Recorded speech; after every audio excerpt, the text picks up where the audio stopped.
The second coming of Christ iprogram yakanangana nekudzoka kwaJesu Kristu. Idi Jesus is coming again. Asi mukati meBible zvinoita sekunge paachauya tinenge tisiri kumachechi, tinenge tiri kudzimba, kumabasa, kuminda nekumwe kwakadaro. Muprogramu inoyi ndina mukoma Gift Rodzi tati timboteera kudzimba kwatinoswera. Ichokwadi chiri kutaurwa naCaston Beterai. Jesu haazouyi tiri kuchechi kana panzvimbo dzekunamatira. Achauya tiri kwatinoswera kwakasiyana-siyana. Ikoko kwacho kwatinoraramira. Kungaa kumabasa, kuzvikoro, kudzimba. Ndosaka tati muchirongwa chinechi titenderei timbozotandarira ikoko kwamunoswera, kwamunoraramira. Charlotte Chakabveyo ndiye ari kutiisira musign language muzuva ranhasi. Mukoma Gift Rodzi kwazisai vateereri. Vateereri tinokuchingamidzai kuchirongwa The Second Coming of Christ. Musarwadzikane pandinoti give. Vakakura kare havati gift. Wezi takangokura achinzi give saka musaite problem. Vateereri, chidzidzo chedu nhasi chiri kuti baba nevanakomana vavo part 2. Baba nevanakomana vavo part 2. Mupart 1 mukoma takatarisa 3 families. Right. yaDavid, yaEli, neyaAaron. Right. Ndoda kuti tidzoke pana yaEli neyaAaron. Zvii zvaitwa nevakomana vanga vari vekuchecha. Vakomana vekwaAaron vaidhakwa. Right. Ivo vari vanhu vechechi. Zvekutoenda kuchechi kwacho vakadhakwa. Right. Saka chii chaizoitika kana waenda wakadhakwa? Because vakabva vafira muchechi. Dambudziko riripo manje nderekuti vaizorerutsa zvinhu zvitsvene. Vanga vasingachazvikoshese, vasingazvipe ukoshi hwazvo. Right. Ko vaEli vaite upombwe. Right. Ndo chimwe chavaiita because chakakurumbira pachechi. Number 2, vakaita kuti vanhu vasvotwe nechechi. Alright. Vakaita kuti zvakashata zvavaiita vakapedzisira. Dai ari nhasi vakomana vane madyo, vanodhakwa, vanorara nevasikana, asi vachienda kuchechi. Zvakadaro zvekuti kana vachiimba munosvotwa, vanonorerutsa music yechechi zvakadaro zvekuti munotoona kuti zviko zvatinoitirwa nevana ava. Vanga varerutsa chinamato zvekuti vanhu vanga vakusvotwa nechechi. Saka muri kuti mimi kana vana vakasatsiurwa vakauyiwa navo kuchechi vaine unhu hwavo, right, vanogona kusvochinja music chaiyo, kaimbiro vanokachinja vari muchechi avo. Vari kuimba asi kuimba kwacho kosvota Mwari, nekusvota vamwe vanhu. Right. Kureva kuti kaitirwa kanenge kaakuitwa chechi nevana vasina kurayirwa kanosembura vanhu. In fact zviri kutoitika hameno kana muchimbozviona kumachechi kwamuri vateereri kuti pari kunetsa vana kumayouth, vabereki vese muri kunochema muchiti nhai vafundisi tibatsireiwo, nhai vafundisi takanzwa kuti kuonight prayer kuvana vaidai nhai vafundisi, but pamuri kutiti nhai vafundisi, vana ivavo ndevenyu. Isusu tichatraiwo nezvatinogona sevafundisi, ndakamirira vamwe vafundisi vese, but vana ivavo ndevenyu. Ndo dambudziko rakuitika. Unonzwa pakangoitika zvaitika kwaitika mayouth gathering aya, unonzwa vanhu vanokurumidza kuti saka mufundisi vari kuti kudii. Hani mazonaka unoona vabereki vanokurumidza kutenderedza zvinhu mumawhatsapp kuti honai zvaitika, ende vanhu vese mibvunzo inenge iri kunanga vafundisi, but vana ivavo vane vabereki mukoma. Anyway, patinoda kuenda nhasi patiri kuti baba nevanakomana vavo part 2 mukoma. Pavana vaEli ivava zvaizikanwa community yese kuti kuti pangaite musikana asina kurarwa nevakomana ava wekuchechi. Mbiriyo yaizikanwa, but pandoda kuti muone mukoma, vachirara nevesava pane musikana asingadi kuroorwa here mukoma generally? Sei vaisavaroora? Zvikuradza kuti vaivaramba. Murizwa pandikutaura ovata naye omuramba. Ende kuti zvizozikanwa sekunyora kwaita bhaibheri kakuramba katozikanwa futi. Kumuramba zviri public. Zviri public zvekutoziva kuti handisi kuda, otoenda kunari next. Saka ndo patinoda kuconcentrata nhasi kuti panyaya idzi dzekuvatana idzi munhu chaiye mukomana anofana kuita sei, vana baba tofana kubatsira sei. Vhesi ratoda kutanga naro ndi Matthew 1 verse 18 to 20. Mateo 1 vhesi ya 18. Kuberekwa kwaJesu Kristu kwaiva kudai. Maria mai vake wakati anyengwa naJosefa, vasati vasongana, wakaonekwa ava nemimba nomweya mutsvene. Zvino Josefa murume wake, zvaakanga ari munhu wakarurama asingadi kumunyadzisa, wakafunga kumurega chinyararire. Zvino wakati acharangarira izvozvo, tarira mutumwa washe akazviratidza kwaari pakurota akati, Josefa mwanakomana waDhavhidhi, usatya kutora Maria mukadzi wako, nokuti chakagamuchidzwa mukati make ndechomweya mutsvene. Mukomana nemusikana vakadanana, voita unani hwavo kutedzera zvinoreva shoko raMwari, nekudzidzana uchionawo kumusha kwavo neunhu. Bhaibheri rinenge riri kuburitsa kapfungwa kekuti chinonyanyoti batikei chingazoita kuti ungoti handichamuda hunge musikana ava ani faithful, aitiswa pamuviri neumwe, aita upombwe. Panapa Josefa ari kunzi anga aine stress kuti iye ari kuziva kuti handisati ndamborara nemusikana wangu, but musikana ane pamiri, but still mupfungwa dzake atambwa rafu kudaro. Hanzi iye aida kumuramba chinyararire. Ndo pandiri kuda mukoma, pari kusiyana Hofina naPhinehas, because chikuratidza kuti ana Hofina naPhinehas vairamba zviri public ka, votoisa pamastatus kuti it's over, zvoverengwa nevanhu vese ka, because Bhaibheri ratozokomenda kuti community yese yaizviziva. Ameno muri kuona here unhu huri kuratidza kusiyana Joseph nawakomana. Kuti Joseph 1 aizvibata, anga asingarare. Right. Number 2, kunyangwa atadzirwa, aida kusiya Mary aine chiremerera chake pakuparadzana. Very good. Ndo pfungwa yatiri kuti dai vakomana vakaidzidza. Asi paunga uchitaura pane imwe pfungwa yauya mandiri yekuti kuti pakusiyana zvaita sokuti manzwiro andaita paunga uchitaura, zvaita sokuti mukomana anosununguka kuramba musikana kana aona kuti aita upombwe. Alright. Pagadziridza handiyo pfungwa yatinoda. Handitika. Nokuti zvinogona kuita kuti vadanana vafamba asi pozobuda zvimwe zvinonyatsokuoneka kuti imba inomira.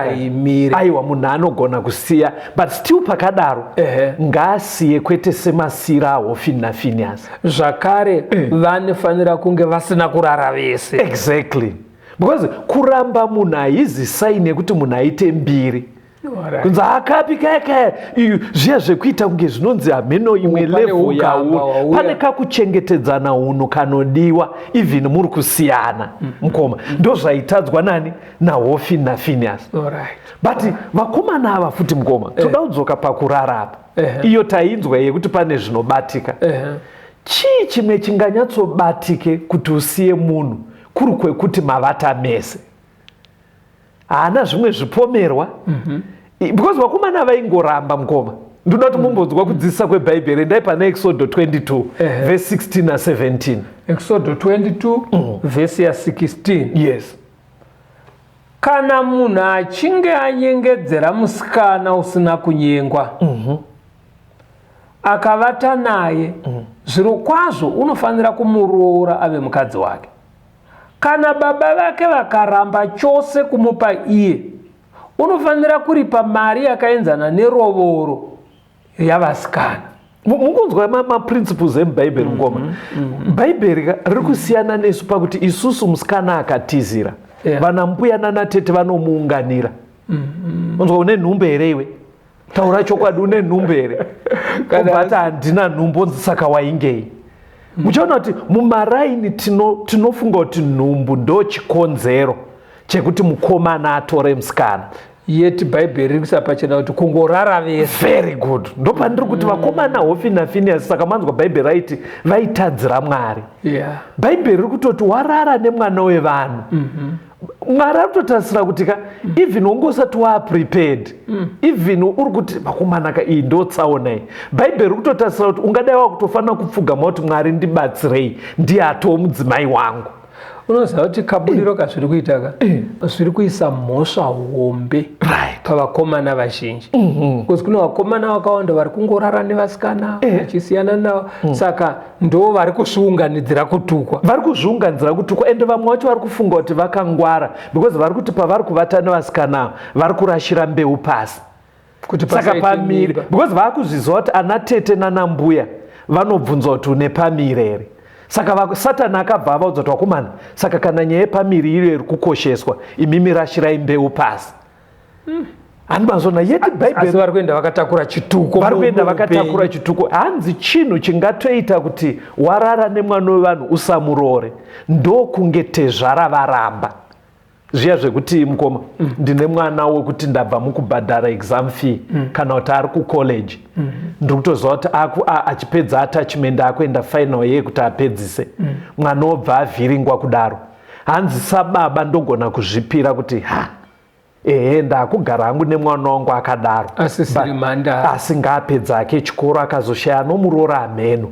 Hanzi baba ndo reason bedzi, asi unobhadhariswa, unoripa kurara kwawaita naye, hanzi unotoripa mari inoenzana nerora.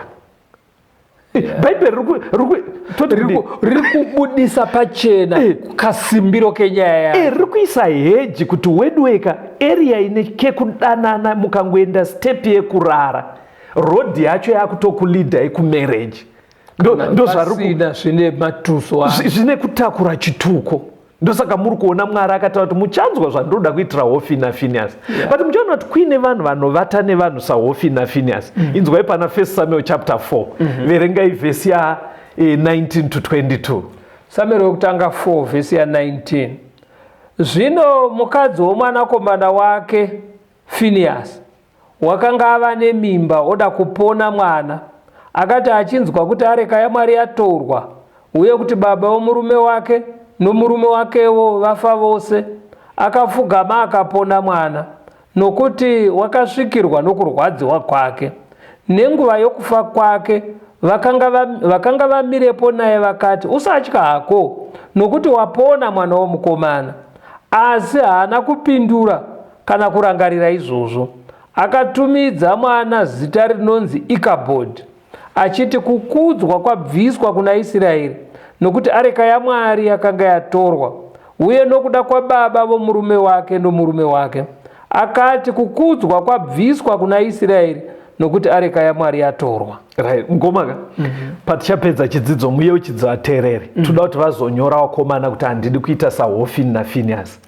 Ataurwa pamukadzi waFinehasi, uya mufana wokuita vasikana achiramba we. Ini handizivi kuti musikana wayi Bhaibheri anozisa pachena kuti akaroorwa sei nedzenga rakadaro. Unoziva mukoma, unoziva kuti vana vedu imbotaurei nevana vedu, ari kunyatsoziva kuti uyu mukomana idzenga ireza ane mbiri, ane mbiri. Unotonzwa kutotaura kuti hakuna asina history yake, hakuna asina history yake. Unosungirira pamunhu akatukwa. Saka unoona zvinoitika, unotoona kuti ndinda apanyanga anenge achitofunga kuti kuvhairira vakarambwa vaya vakararwa navo. And inini I am sure maitiro emukadzi waFinehasi anogona kufanana nezvinoitwa vasikana izvino, kuti vakaona kuti mukomana wake ano vasikana vakawanda, ivo havarambe mukomana, unonzwa ina hasati andiudza kuti handide, vanoramba vachiti anenge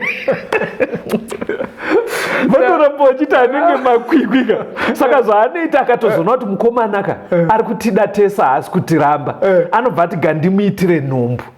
Saka nditenderei muchidzidzo chinechi kuti ndingofunga kuti mukadzi waFinehasi ndo zvaakaita, but tararai muone zvazoitika. Wasara ende akafafutika, akabva afapo. Kamwana kaya kasara kanonzi Ikabhodhi kari kutambura panyika, baba vafa, tezvara vafa, nenyaya iyo yekuda kunzi uri panyanga uda kuita mbiri yekuti unzi ndiwo uri kumhanya naFinehasi mazuva ano. Finehasi ane mbiri yakaipa vana vangu vasikana. Hatikwikwidze tichidaro, uri kuzvigadzirira chituko. Wona unosiya Ikabhodhi panyika. Ngomaka, mirai timbonzwa kambo, but panondirwadza. Panorwadza hanza hasati andiudza kuti handide. Unoda kuudzwa sei? Unoda neunhu. Tiri pachidzidzo baba nevanakomana vavo part 2. Regai timbonzwa rwiyo.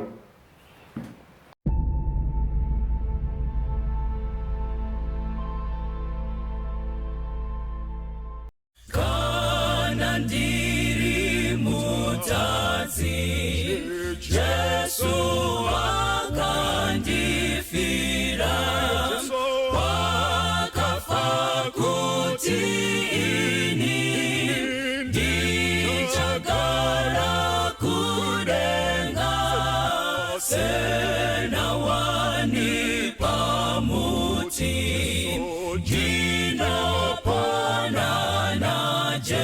Jesu.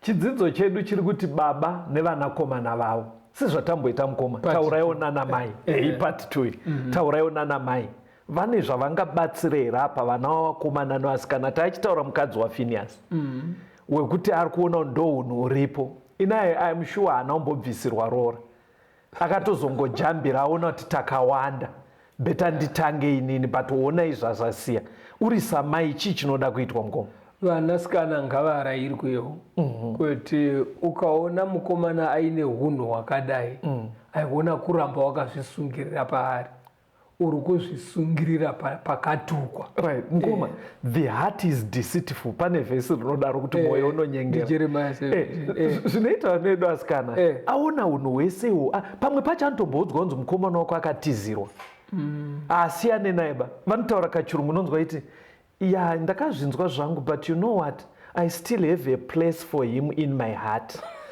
ngoma ndokumbira kuti mutsure mahatsi evanoedu asikana ngoma mwari ngabatsire mwoyo unonyengera hausi mwoyo uri kukulidha chinhu chiri right ari zvinoda kuti vana vave neukama naMwari because Mwari anoisa kufunga kuri correct mumunhu anditi anoona kuti chero paine kutsvukirira zvapo but aiwa pakaora plus ivo vana vasikana ngavadzidziswe kunamata matikomboona here kuti ana mai kazhinji ndo vanoenda kuprayer band ndo vanoita all night kuti dai mwana wangu aroorwa pavanoona iye anosara kumba unotonzwa kuti munamatirewo mwana wangu pastor akunyora maexams iye haanei nazvo ipapo ana mai tibatsire baba nevanakomana vavo part 2 tauda kuti tione kuti zvinenge zvichitarisirwa naMwari ndezvipi toti uri mukomana akura nyama yako kunetsa zviya zvekuradza kuti wauda munhukadzi pane ruti yakagadzirwa naMwari yakanaka Genesis 24 mukoma verengai verse 3 neverse 10 Genesis 24 verse ya 3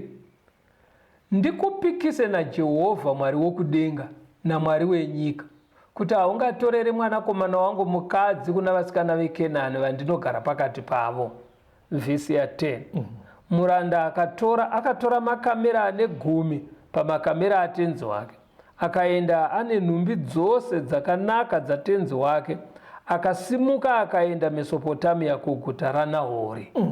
Toda kutenda ndiIsaac akunorora. Isaac nerombo rakanaka semwana akarerwa achitya Mwari. Haana kumbopindana netsekwende dzese dzana Hofinidzi. Kusvikira pakuroora kwake but chandada mukoma akagadzirira kuroora iye nababa wake. Pamanzi mangamera 10 yaive pfuma yekunorora. Saka pasegment ino yevakomana fortunately ni namukomarwo dzitiri vabereki tiri ana baba. Saka pataakuita inonzi chi men to men talk. Inonzi chi kana tichitaura pachirume tega. Vakomana ngatigadzirire kuroora. Ngatiroore vakomana. Mukoma munozoti munyika mune vana vakawanda vasikana. Vakomana havasi kuroora. Havasi kuroora mukoma. Unotedza zoti dambudziko riri papi. Havasi kuroora mukoma amene imbotaurewo neimwe language. Kutongoudza vanhu kuti roora ichaiko mukoma imbotaurewo imime. Pfungwa iri kubuda ndeyekuti nyaya yekuroora inotoda kutogara munhu achigadzirira. Kutogadzira pfuma yacho chaiyo kuti ndichazoenda kuna ana atesvara ndonovapa izvi. Munhu ngaro. Ngatichionai musi waasvika akuroora verse 53 Genesis 24. Genesis 24 verse ya 53. Muranda akabudisa zvishongo zvesirivheri nezvendarama nenguo akazvipa Rebheka akapawo hanzvadzi yake namai vake nhumbi dzinokosha. Ngoma mangamera 10 aine magrosari ekunorora. Magrosari aicardbox 1 here mungoma. Aiwa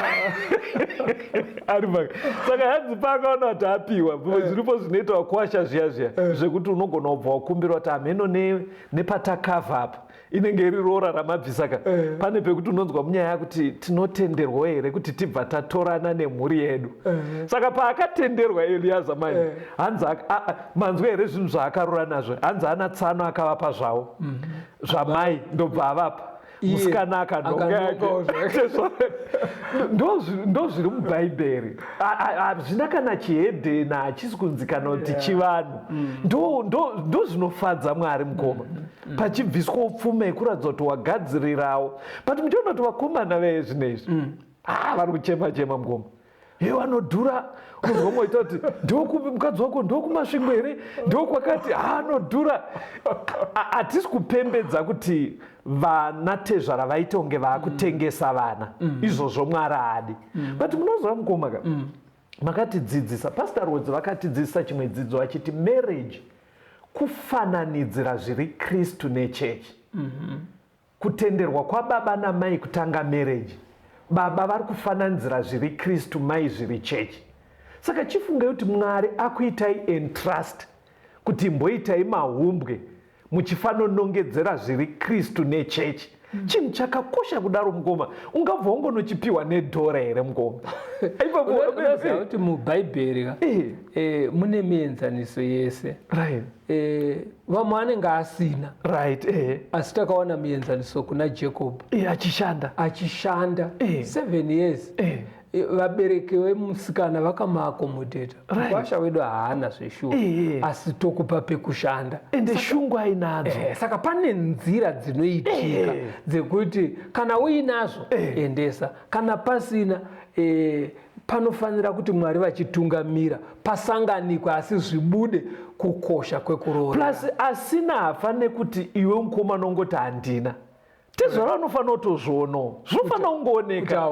Zvinooneka kuti but shungu dzoratidza kuti dziripo. Ndo pfungwa yatinoda kutora iyi. NdiIsaac uyu toda kuenda pana mumwe muenzaniso, pana Genesis 34. Verengai verse 1 to 4. Pane muenzaniso mumwe uripo. Genesis 34 verse ya 1. Zvino Dhina mwanasikana waRea waakaberekera Jakobho wakabuda kundoona vakunda venyika iyo. Ipapo Shekemi mwanakomana waHamori muHivhi, muchinda wenyika, wakamuona, akamutora, akavata naye, akamunyadza. Mweya wake ukanamatira Dhina mukunda waJakobho, akamuda musikana uyo, akataura zvakafadza mwoyo womusikana. Zvino Shekemu akataura nababa wake Hamori akati, nditorerei musikana uyo ave mukadzi wangu. Tine imwe example panapa. Uyu mukomana yanga ari muhedheni Shekemu. But Dhina ihanzvadzi yevakomana vaya 12. Vana vaJakobho. Saka ndofunga nenyaya yekuti pamba pangozara zvikomana, hanzi hameno kwaaipota achienda. Ndobva abva arepwa ikoko naShekemu. But zvakabva zvaitika una Shekemu asingaende kuchechi kudaro. Akabva ada musikana wake. Akatoona kuti ndavhiringa apa. Kwakunoripota kuna mudhara wake, zvikanzi mudhara ka ndakanganisa kunzi tapara mhosva. Zvikanzi wogoti tapara mhosva iko, zvikanzi tapara mhosva mudhara. Kwakutsanangura nyaya yayo. Zvikanzi saka uri kufungei? Zvikanzi kutaura chokwadi baba, musikana ndiri kumuda. Ipapo bedzi vakomana tokukumbirai, munogona kuwapa mwaungosingazive shoko raMwari. Ndo zvanga zvichiitika. Itawo saShekemu. Kuti dzimwe dzimba dzinototanga nemuchato chaiwo zvaita Isaac. But munogona kuva makaita mistakes, shoko rakanonoka kusvika kwauri. Still pane room yekugadzirisa. Hanzi akabva taura nababa wake unzi handei tinorora. Ndoda kuti muone pavakanorora. Verengai pana Genesis 34 ipapo verse 8 to 12. Genesis 34 verse ya 8. Zvino Hamori akataurirana navo akati, mweya womwanakomana wangu Shekemu unoshuva mukunda wenyu. Domupai henyu iye ave mukadzi wake. Wananai henyu nesu, tipei vakunda venyu, mugotora vakunda vedu. Garai henyu nesu, nyika ichava pamberi penyu. Garaimo, mushambadzire, muzviunganidzire pfuma. Ipapo Shekemu akati kuna baba wake nokuhanzvadzi dzake, ndiwane hangu nyasha kwamuri, zvamunoreva kwandiri ndichakupai. Kumbirai henyu kwandiri rovoro huru nechipo chikuru, zvamunoreva kwandiri ndichakupai, asi ndipei musikana ave mukadzi wangu. Family ndoidai vaisaenda kuchechika, but vari kuratidza kuti given the opportunity ndo family ka mfano aifanira kutozoita elder kana kuita, because vaenda nababa waka baba vakatanga kutaura nyaya yavo. zvikanzi takapara mhosva. Yeah. Ehe, vakomana vacho ndobva vati ngaauya apo. Yaive family ine mazikomana haana kutya kuti nhasi ncharwa bva apinda mumusha Shekemu bva agara nababa wake. Yeah. Zvikanzi tauya kutaura chokwadi, tiri kutsvaka ukama chajai mari huru. Mafanzwa pekuti huru. Saka inzwai vakomana vari uko. Pana vakomana vanondishamisa kuti foni yako mwanangu it's maybe $800. Hausati waroora unotori nekamota kawakatenga cash kashomei zvinoti mota dzipiwe chikwereti. But uine foni ye800 ye1000 aminoti zvinobva kupi pasta? Zvese zvaari kunzi aroore pamwe hazvisi kutopfuura 3000. Unoona achichema tokumbira mutideredzera agochema imbotaurai nevakomana imbotaurai navo kuti marriage kufananidzira Kristu nechechi. Sacrifice yacho. Kristu paaitobhadhara roora rake akabhadhara ari pamuchinjiko mukoma. Ngoma chidzidzo chinechi aiwa ngatiprepare vana vedu vakomanaka vapinde mumarriage, because chiri kuita kuti mamarriage mamwe akurumidze kupera ka vanhu vari kupinda vasingaone udzamu hwenyaya kuti Kristu kana akabhadhara roora paKalvari mukoma neropa rake achifa, izvozvo zvega ndo zvinoita kuti aramba achida chechi. Chimwe chinotoita kuti mamarriage asimba mukoma ka sacrifice inotoitwa pakuroorwa. Musati masangana nevanhu vanoti pastor ndinamatire imba yangu yakudona. Dzimwe nguva inini zvandototanga ndichita ngoma ndinotanga ndabvunza kuti makaroorwa here. Munzwa iti ndo imwe nyaya yacho inotondirwadza pastor, haana kana chaakabvisa kumba kwedu, anongona zvinoitika. Saka taurai nevakomana mukoma panyaya yemarriage tisati tapedza imbotaurai navo. Vakomana tine mienzaniso yatiri kupuhwa panapa iyi yana Isaac nana Shekemu. Shuwa kuroora kunoda kugadzirirwa. Kana washaya Mwari vane nzira dzekukutungamira kuti zvibude zvakanaka. Even wakatanga nekumitisa, kunonzi kumitisa kuya ndo zvaita Shekemu. Atanga nekuvata nemwana wovanhu. Still ngatiprepare tonobhadhara roora. Asi tisiri kukurudzira izvo. Aiwa izvo hazvikurudzirwe, but tinoda kuedza kufunga nyaya dziri kumaraini. Kuti dzakatoitika. Hapana chinotadzisa munhu kuti arime mapotatoes ake, hakuna chinotadzisa munhu kuita mabhinda uko aendese zvinokwana tezvara. Why? Shungu dzina Mwari ndedzekuti tese tigone kuacta chirawo ichi chaKristu nechechi. Zvakazodzire umwe muparidzi. Zvinhu zvese zviri pabusha, ngoro, magejo, mibhedha, hembe, zvese zvakapedza kubhadharwa. Chega chechikwereti ndaamai. Saka mukoma nganditaure futi vakomana tavati havafaniri kuita unhu hwaHofni naFinehasi. Vasikana zvamucharesponda muchiita nhasi munonyora kuti pastor, dambudziko rakawira mukadzi waFinehasi ndariona. Mwari ngaandibatsire ndidzidzise mwoyo wangu usarambe uchichengeta mukomana ane hunhu hwakaipa. Paya patataura kachirungu kekuti vanonzwa vachiti pastor, I still have a space for him in my heart. Vana vedu vasikana ngavanamatire mwoyo yavo kuti kana ari kutoratidza kuti unhu hauite, relationship ngaipere, usazofanane nemukadzi waFinehasi. Imimi taurai nana baba, ndimapedzisira kutaura nyaya yeexample yamapai. Taurai nana baba imimi. Vana baba uka haikona yekusiya jeridzwa rigozobviswa nevazukuru kana kuriverwa roora panhamo zvinonyadzisa. Ngatibhadhareiwo pfuma kumadzitezvara. Ende pamataura kudaika vari kuteerera vari torubvunza mapanzwa kapa. Toda kutenda chidzidzo changa chiti baba nevanakomana vavo ngatisanganei pane chimwe chidzidzo chinotevera panguva dzimwe chete idzo dzine idzi. Pastor Rhodes vakutipa phone number yekuti tigokupai malink ekupinda mawhatsapp groups mukwanise kutumirwa zvimwe zvidzidzo zvatakaita kumashure zve-the second coming of Christ. God bless you. Tibatei panhare dzinotevera 0716 452 086 0716 452 086. Mwari vave nemi, tigosangana muchikamu chinotevera. Tungamirete,